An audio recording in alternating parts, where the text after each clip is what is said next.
everybody. I just got a new kit in, so I decided I'm going to do a full kit build on video and share all of my tips that I do building throughout the way, and hopefully it'll help some of you guys out. Maybe learn something, or maybe not. Maybe I just waste my time. Either way, I gotta build the car, so I'm gonna video it. First thing we're gonna do building the diffs is check the fitment of all the parts. Sometimes every once in a while you get some burrs in there on machining and stuff, so you just want to check it, make sure it's all right, everything fits good.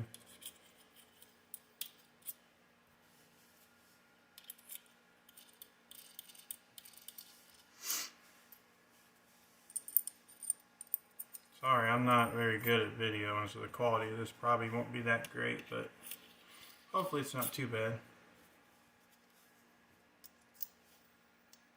Those are all perfect. And then check and make sure all your spider gears are good.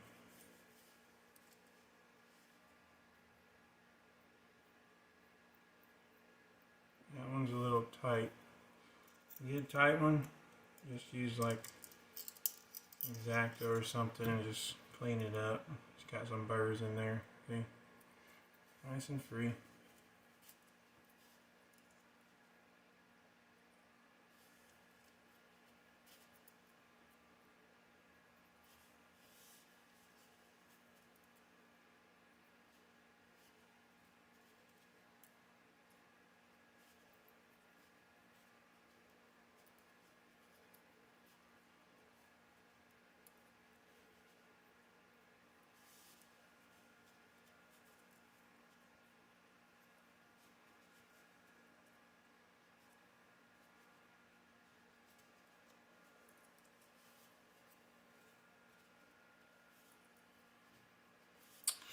Those are all good. Next thing you want to pay attention to when you're open up your all your packages is these washers come all oily, so you want to make sure you check and there's none stuck together. I had one of my packages had 5 of those because there was 2 shims stuck together, so you want to make sure you careful that you don't end up with two shims stuck together on those. Another thing I'll do is I'll check the diff cups and just clean up any excess little plastic that's didn't come out perfect from the mold. Just make sure that the surface is nice and cleaned off. Sometimes you get a case that's absolutely perfect, and other times you get one that has a bunch of little burrs on it.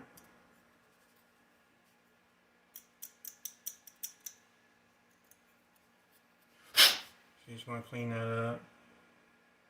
So this one's absolutely perfect.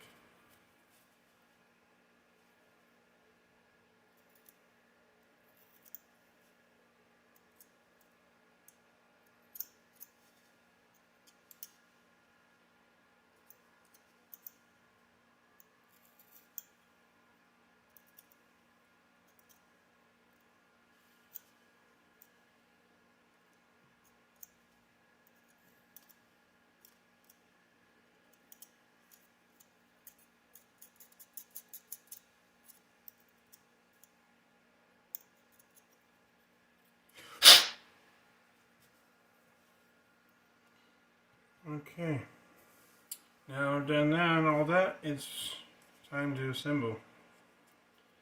First thing I'm going to do is grease all the out drives. This groove here is a grease groove.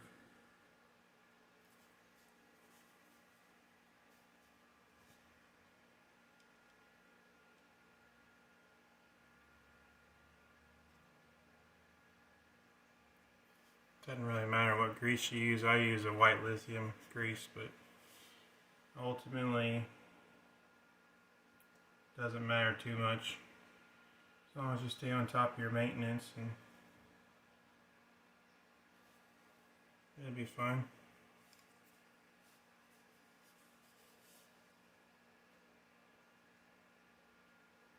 This just keeps the outdrives from seizing inside there to metal contact, and it also will make them not wear out and get excess slop in them in there.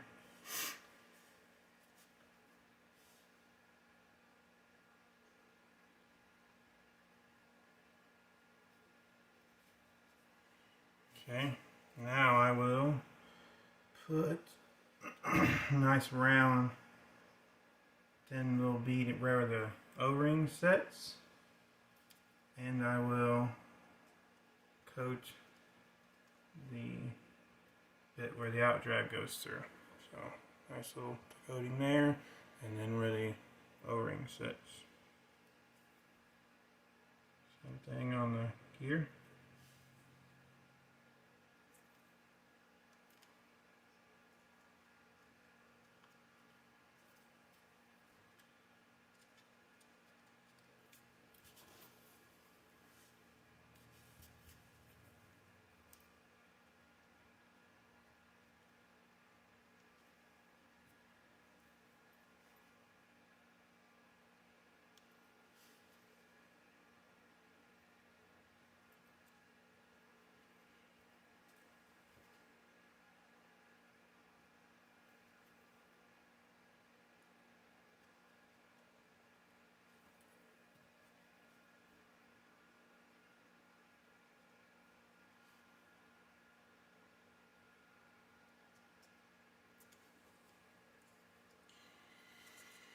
Okay, so now assemble all that up.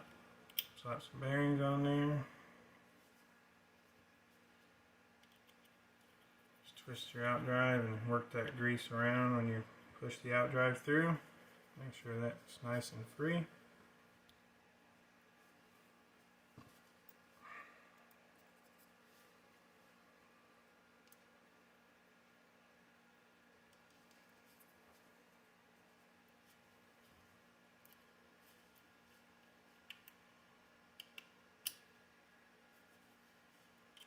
Everything is fitting together super nice.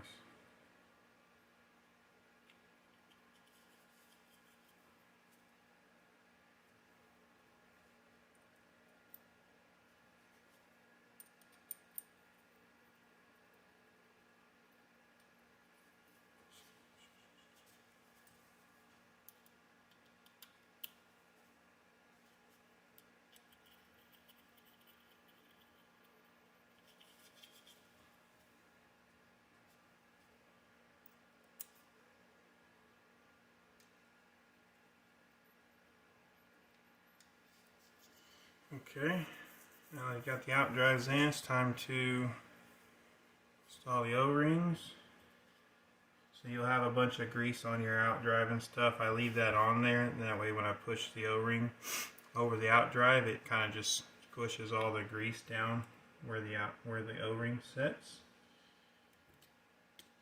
That'll do two things. It'll allow that grease to kind of squish up around all the O-ring, which helps the O-ring not wear out, and it also helps seal better.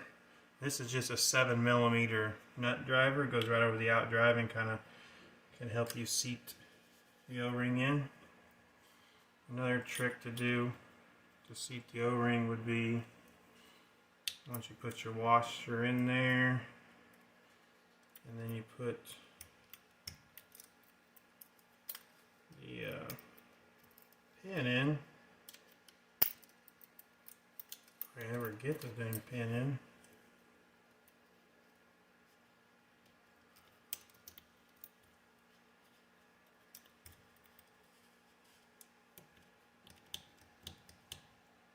Okay, once you get the pin in there, you just hold the cup and pull out as hard as you can on the outdrive and just rotate it. I'll do that, I don't know, 15 or 20 times or whatever. I don't know, just pull it out and then make sure your O-ring's good and seated. You'll know when it's seated because this will be nice and free, and your washer is nice and flat, and there's no extra resistance on that. When your O-ring's not seated properly, it'll push up on that washer, which makes this feel tight. So that's nice and smooth. Let's do the same process on every one.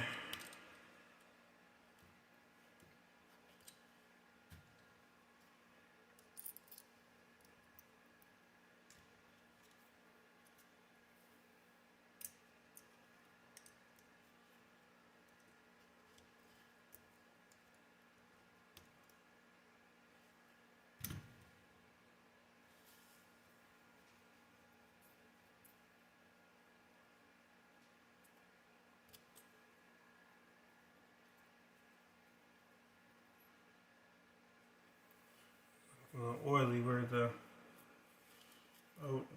gasket's going to sit.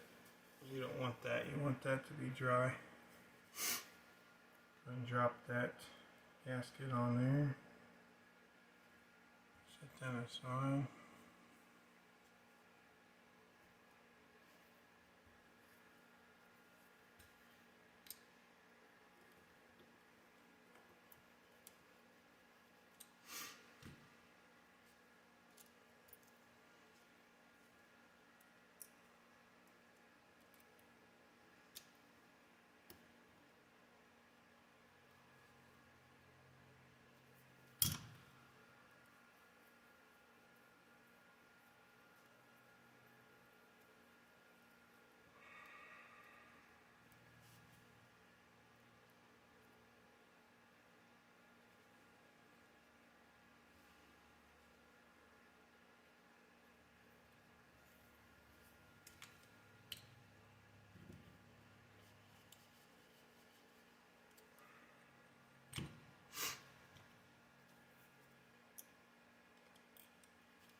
Okay, those all feel good. Next thing I'm going to do is build the diffs completely dry so that before we get them all filled with oil and stuff, we can check and make sure the gear mesh on the internal gear mesh is nice and smooth and there's no changes need to be made there.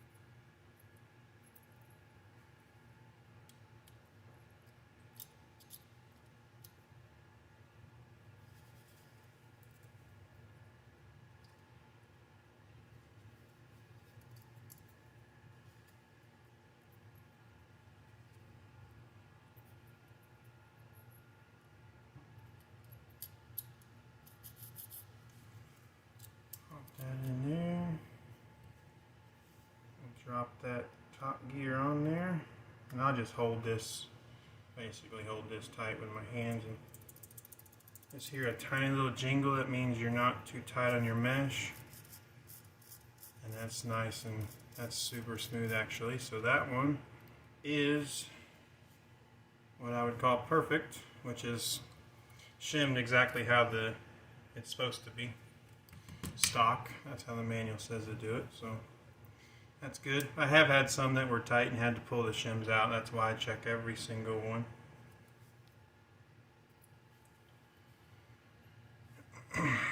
Just continue to do that on all of them, and just to double check and make sure they're all super smooth.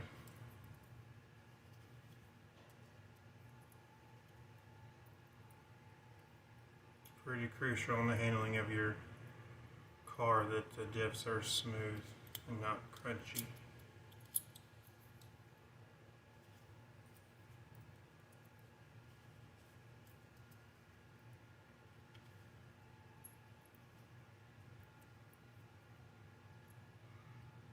I think I've only had two diffs out of 8 diffs that I've built that the small shims behind the little gears had to be removed. It must have just been something with machining or something.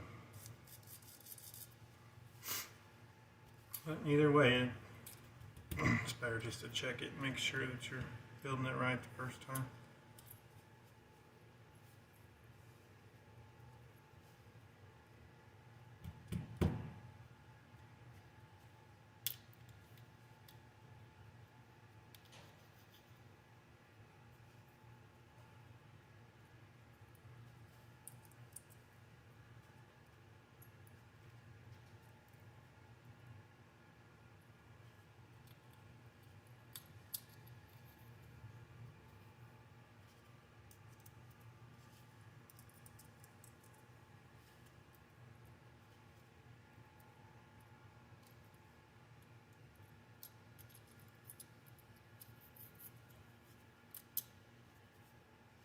Generally, if you put it together like this, you can tell if it's going to be shimmed too tight based on where that gear is at.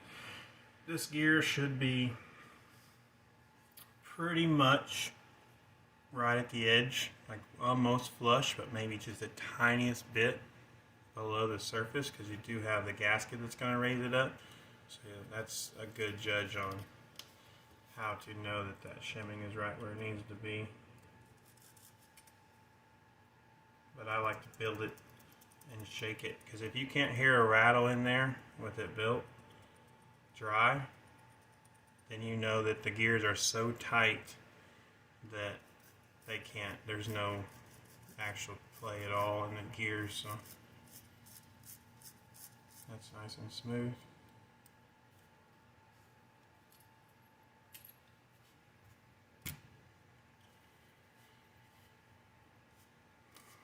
Okay, next up we are going to put some oil in there before we put the bottom gear in.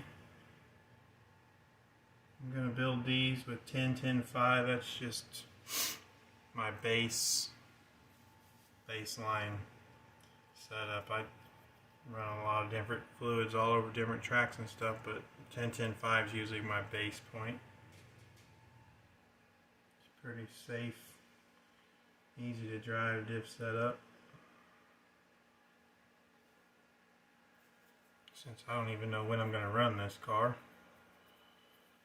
just put 10-10-5 in it. So you're just putting a little bit here, not filling the diff up all the way yet, just putting a little bit here so that when you put that bottom gear in, you're pushing it down into oil so you don't get any air pockets trapped in there underneath that gear. And I'll kind of make sure I let that set for just a second to get any of the air bubbles pop out of that oil. It's if you get air trapped underneath those gears, it's once you put the gear in, it's hard for it to come out of there. I don't know if it actually makes any difference or not. That's just the way I've always done it. So once you got that oil in there, you just drop your gears in, I'll kind of rotate that.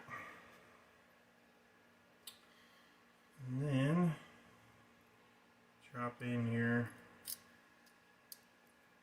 little spider gears. And then fill it up the rest of the way.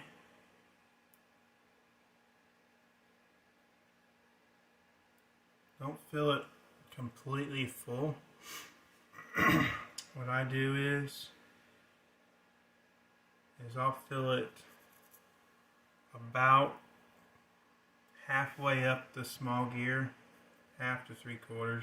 You just want to definitely make sure that you've got enough oil that it covers the cross pins.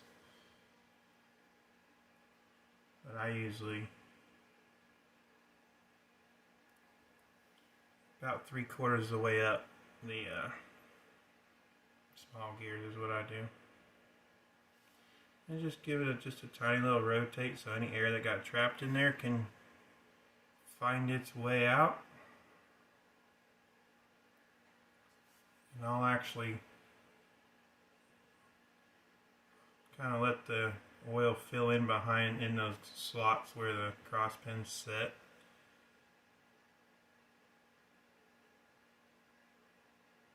Just tilt the cup and let it kind of roll down in there.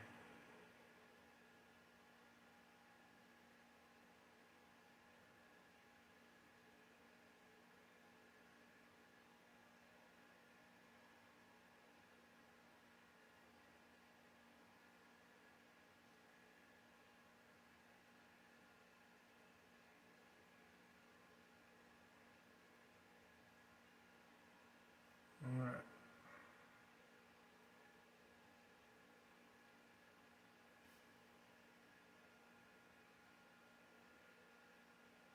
Let that set for a bit, get the air bubbles out. Do the same thing to these other two.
Okay. You just let those set for a little bit and you want to at least let the big air bubbles get out of there.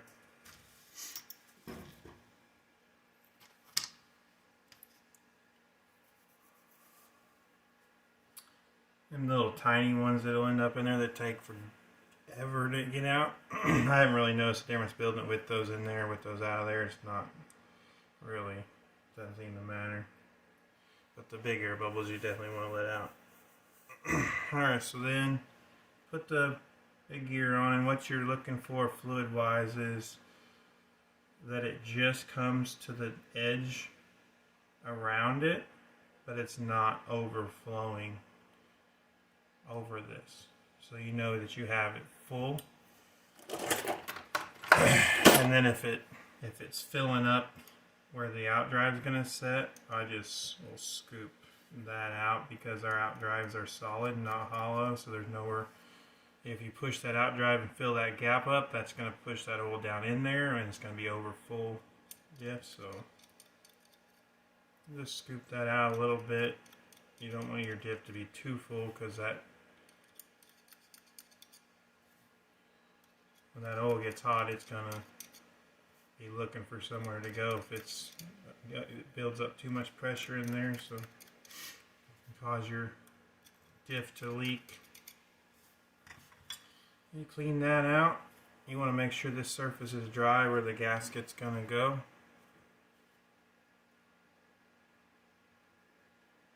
And then just drop it together.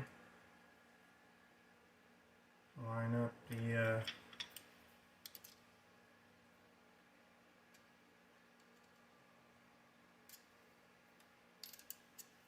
screw holes.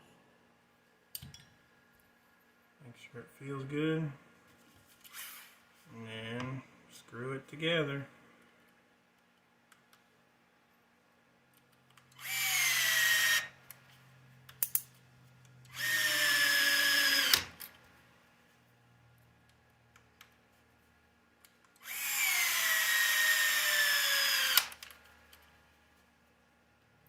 You want to make sure you screw that in a cross pattern as well. Make sure it gets tightened down equally. And make sure you check them with your wrench. Always finish your screws off with your wrench. Those drills are handy, but it's also a good way to strip stuff out. Okay, and then I'll just clean up the excess grease that got around here when I put the outdrives in. And that is perfectly built diff, nice and smooth. Perfectly built diff for the WRC buggies. I'll just finish that off writing diff fluid on there, so I don't forget what I put in there. And that one's done. Set that aside. These other ones, exact same process, no different. This one's a little different because it's the cup's taller, so the gear's further down in there, and this has a little indentation that sits further down in there. So you still want to do the same process, looking at the fluid and make sure there's no fluid over top of the actual gear, because this goes down in there and takes up that gap. So it's the exact same. It's easy to think you can put more fluid in this one because the cup's so much taller than the gear in there, but you still want the same process of not having any fluid over top of this gear.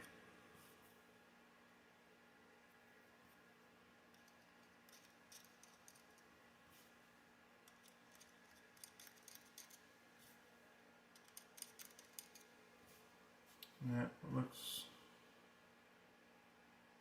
just about perfect.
Nice and smooth.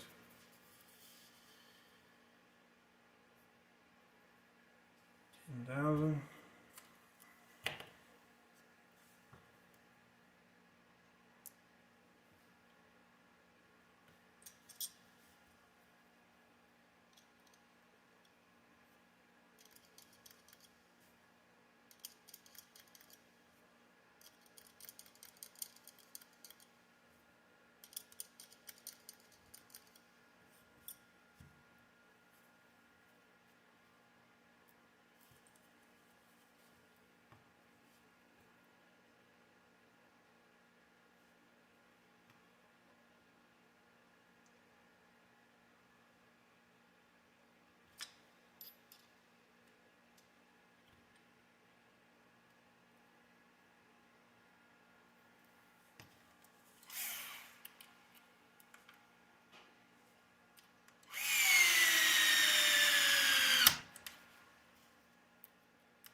Alright, there you have it. That's perfectly built diffs.